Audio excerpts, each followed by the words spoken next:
Why is it now? Why are all these drones, I mean, obviously they're very cool platforms, there's been integration. Is it part of the automation, how there's kind of GPS and stabilization on board that makes it a little bit easier to fly them? Why is all of this happening now? Yeah, it's all about the technology. So I think there's three components to that. I think that the first and most important is the gimbal. So once we had all of the parts of a cell phone that we were able to take and put into an object that flies a camera, and those same components can stabilize that camera in place, the gimbal changed everything. The second part of that, especially, again, I mentioned cell phone parts, is the price point.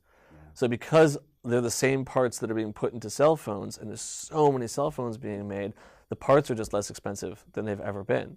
I mean, 10, 15 years ago, if you tried to have a gyroscope, of that size to put into an object, it would have been a lot more expensive. Well, now there's just millions of them being made all the time because every cell phone on the planet has one. And then I think the third thing is the accessibility of the software. Having one app that can run anything from a Spark all the way up to an M600 is genius and brilliant, because I can literally look at my students and say, okay, look, there's an entry-level price point that's under $1,000, and once you're trained on that, you are qualified to run this industrial drone and this industrial drone for all of these different uses, because it's going to look and feel exactly the same.